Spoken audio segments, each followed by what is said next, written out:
Salut à tous, bienvenue. Nous sommes dans les studios de Tel Aviv, mais oui, et j'ai le plaisir d'accueillir aujourd'hui Laurence Namani-Charbit et Sandrine Houta. Salut les filles, bonjour. Bonjour. Bienvenue. Merci de nous accueillir.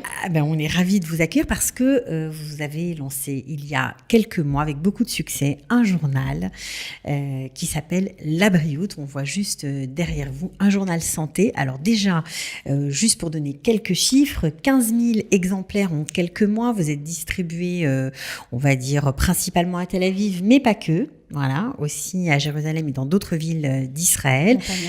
Voilà. Alors, juste pour en savoir un petit peu plus sur vous, Laurence Namani, vous êtes docteure en pharmacie et directrice de la rédaction scientifique du journal. Oui.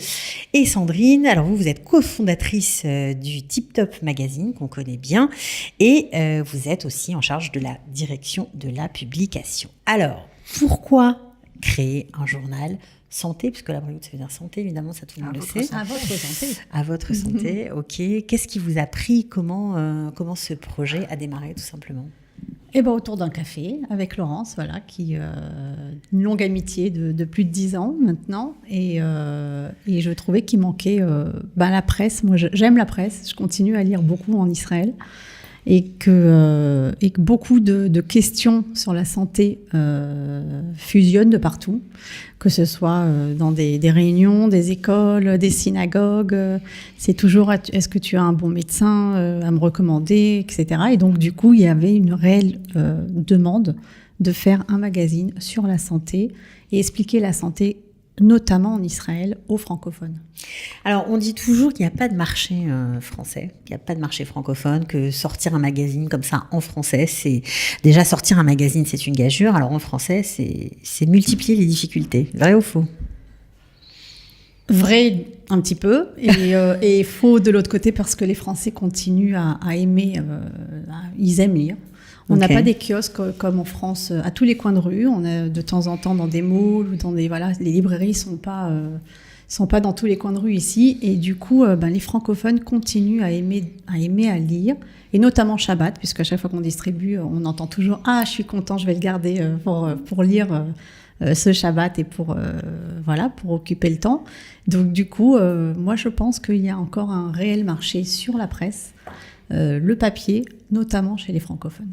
Alors Laurence, qu'est-ce qu'on trouve dans ce magazine que vous avez monté, on va dire, toutes les deux ensemble, parce que toi c'est ton métier, déjà c'est ton fer de lance, on va dire, ton cœur de métier. L'idée c'était de communiquer avant tout sur tous les thèmes du quotidien, c'est de faire un espace dédié aux francophones qui parle de santé, de nutrition, de tous les âges de la vie, depuis la petite enfance, la jeune maman, jusqu'au senior.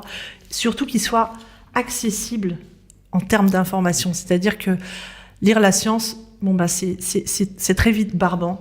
Et l'idée, c'était de simplifier, de vulgariser au maximum, de le rendre accessible, clair, avec des infos pratico-pratiques, où aller, comment, décoder un peu le langage scientifique pour tout le monde et en faire un espace où on se sent bien, où on a envie de communiquer, d'échanger, de dire tiens, tu sais ce que j'ai appris, tiens, je savais pas ça pour ça, des petits trucs un peu ludiques aussi. Alors justement, un peu ludique, c'est vrai que l'écriture un peu particulière, quand on se plonge dans le magazine, c'est vulgarisé, mais c'est très sympa, quoi. Il y a des blagues, il y a de l'humour. C'est voulu. De l'humour, c'est voulu.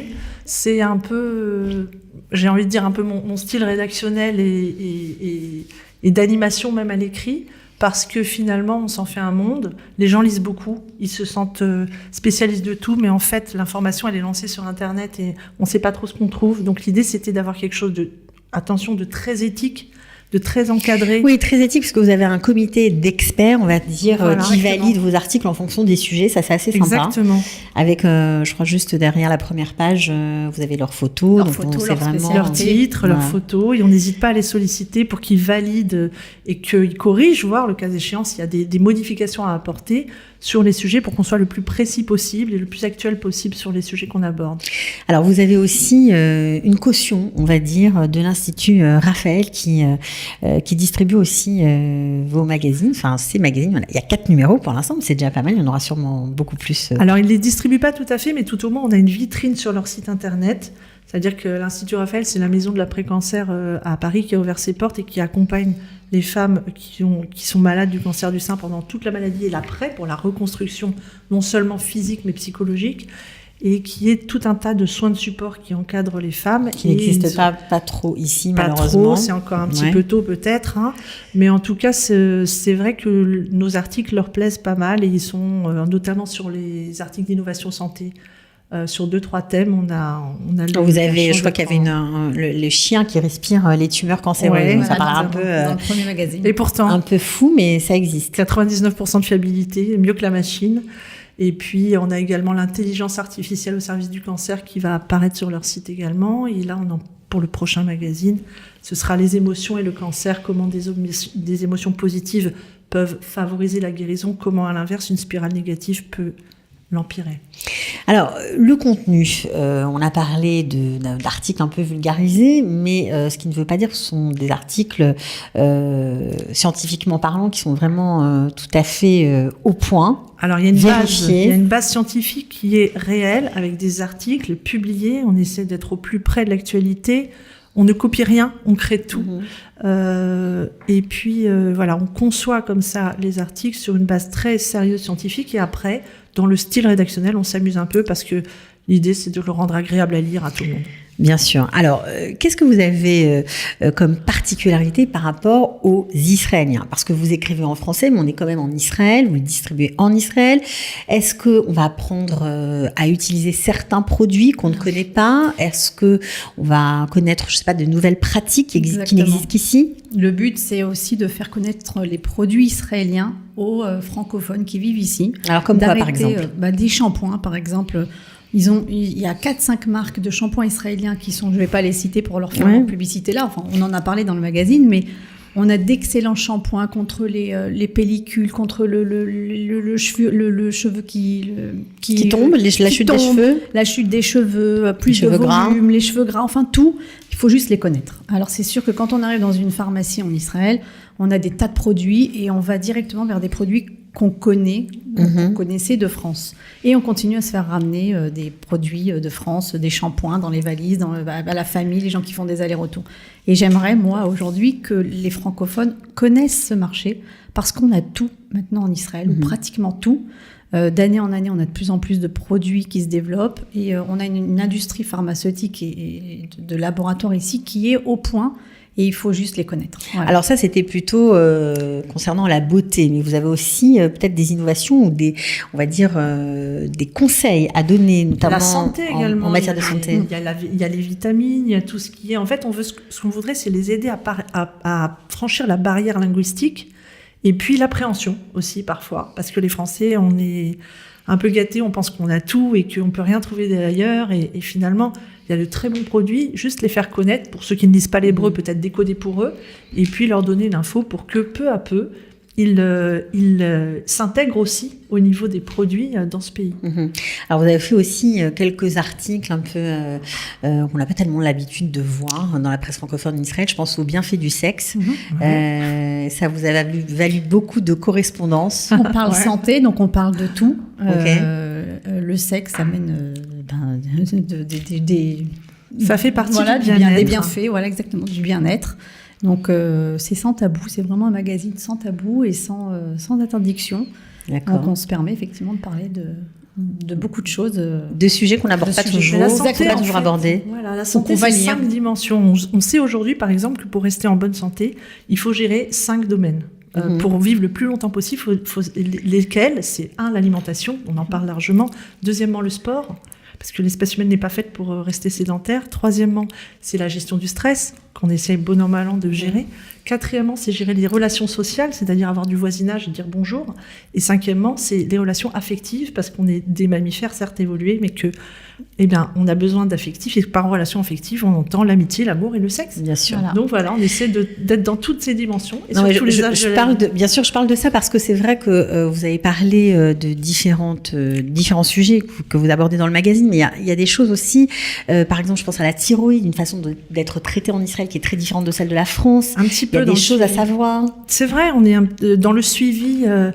On est un peu passif en France. C'est l'examen qui va venir à nous, la convocation qui va venir à nous. Ici, c'est pas comme ça que ça se passe. Ici, il faut être proactif. Il faut y aller pour avoir son écho régulièrement, son écho cardiaque, faire son dosage. On vient pas nous chercher. Donc, c'est une démarche à acquérir. C'est vrai que si on ne lit pas, je sais pas si on n'a pas un article sous la main qui nous rappelle que, oui, il faudrait peut-être que je fasse quelque chose. J'ai des signes qui prouvent qu'il va falloir que je me fasse vérifier la thyroïde, effectivement. Voilà. Et puis, ce qui est sympa aussi dans votre magazine, c'est que les seniors et les enfants ne sont pas en reste. Ouais. Les âges extrêmes, on va dire, tous les âges nous intéressent, les enfants, parce que la plupart du temps, on les a emmenés avec nous et c'est une vraie révolution pour eux, donc il faut s'adapter. Des choses à leur dire au niveau culturel, il faut les aider à s'adapter. Les seniors aussi, c'est une très grosse partie de l'ALIA. Avec un article très sympa, vous avez, je ne sais plus dans quel numéro, sur la maison anti-chute, comment protéger sa maison. Aménager tous les recoins de sa maison pour éviter la chute, parce que la chute, il faut l'éviter. Quand elle arrive, c'est trop tard, on est immobilisé, on perd ses muscles et c'est pas bon. Donc on explique un petit peu tout ça. Le sport aussi adapté aux seniors, qui est un peu particulier, voilà. On a aussi une grande partie psychologie, donc, parce que quand on fait son ALIA, on a tous après des petits soucis psychologiques, donc on a une psy qui répond. Il y a la vie qui change aussi, exactement. Qui répond aux questions que les gens nous envoient sur notre email. Les enfants aussi.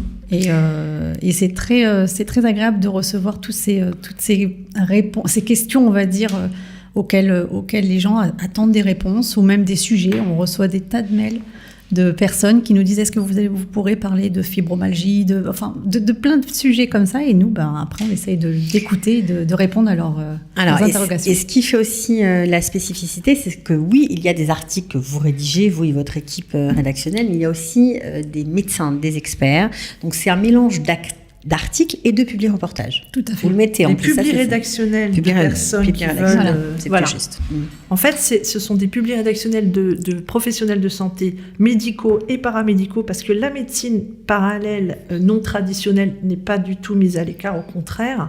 C'est presque une médecine d'avenir, donc toutes les médecines alternatives nous intéressent, et ces gens-là choisissent donc de nous rejoindre pour communiquer sur leur art, et en même temps pour se faire connaître, mais en dehors d'une pub. Ils s'expriment réellement dans le journal, donc ça donne de l'information et du rédactionnel en plus. Alors, est-ce que la presse israélienne vous surveille? Est-ce que vous avez des contacts avec eux?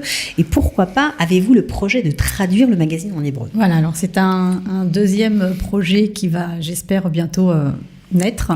C'est de le traduire en hébreu. Qu'est-ce qui vous manque pour ça? Parce que comme on est à la radio, on peut lancer des appels, rubrique coup de pouce, si on peut vous aider. Qu'est-ce tout simplement, déjà le côté financier, parce que le papier coûte très cher, c'est des frais de traduction également. Donc il faut que d'abord on trouve des sponsors, des gens, des partenaires, réguliers. Exactement, des partenaires réguliers qui sont là, qui nous suivent à l'année.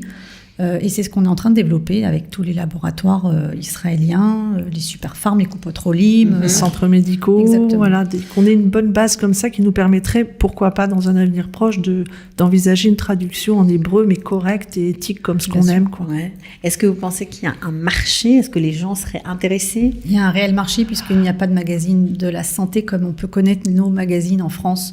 En hébreu, ça n'existe pas. Ça n'existe pas. On reçoit des petits magazines par les Coupotrolim qui traitent de quelques petits sujets, mais qui sont très orientés pour la Coupotrolim en question.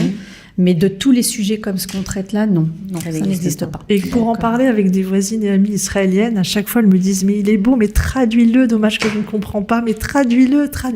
Il y a une demande. Voilà. Et même moi j'ai des voisines russes qui me disent mais tu devrais développer aussi le marché russe en 3 parties. Voilà. Donc on a du travail. Bon, en tout cas, si vous vous intéressez aux questions santé, voilà, le régime, je vais donner quelques titres, le régime méditerranéen méditerranéen indétrônable, le cholestérol. Ne laissez pas votre cœur s'abîmer, le magnésium, aliment ou placebo. Il y a beaucoup de sujets, beaucoup de choses qu'on apprend, franchement. Le cannabis qui Le cannabis médical en Israël, énorme, qui tarde un peu en France pour le coup. Là, on est vraiment en avance. Voilà, donc il y a beaucoup de choses, le sucre, bref, 4 numéros, déjà beaucoup de sujets abordés. J'imagine qu'il y en aura encore beaucoup d'autres. On vous souhaite Be'atzlacha.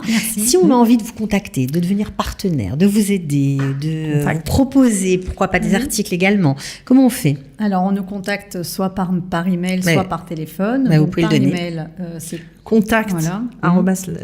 contactlabrioute@gmail.com. contactlabrioute@gmail.com. Il y a une page Facebook peut-être? On a une page Facebook La Brioute, exactement. La Brioute Magazine. Voilà. Ok. On a reçu beaucoup de messages. Et puis on a beaucoup d'abonnements, donc les personnes maintenant, je reçois au moins une dizaine, entre 10 et 20 abonnements par jour, parce que les gens veulent vraiment le recevoir chez eux. Alors que c'est un gratuit, c'est ça qui est rigolo. Ouais, gratuit, oui, mais bon, c'est juste, c'est vraiment pour payer les frais de logistique et de livraison. Voilà, mais en tout cas, ils sont tous ravis, mais vraiment de ravis. le recevoir chez eux. Ils le collectionnent, ils le gardent, ils le relisent. Ils le gardent de côté. Vraiment, c'est très sympathique. Je crois qu'un jour, on va publier sur un prochain La Brioute tous les petits commentaires qu'on peut recevoir par mail qui sont très plaisants. Et puis ça agrandit, on va dire, la communauté francophone, qui a encore un autre moyen de se rattacher, de se regrouper. Et puis nos numéros de téléphone ici. Il y a le numéro sur le magazine, on le mettra sous la vidéo. Merci en tout cas d'être venu. Merci Cathy d'avoir patienté. Merci. C'était la vive, on n'a pas fait beaucoup de chemin. Voilà, exactement. Be'atzlacha aussi pour vous. Merci beaucoup. À bientôt en tout cas. Merci beaucoup. Ciao. Merci Cathy. Bye. Coup de pouce, découvrez le savoir-faire et les idées des entrepreneurs Olim.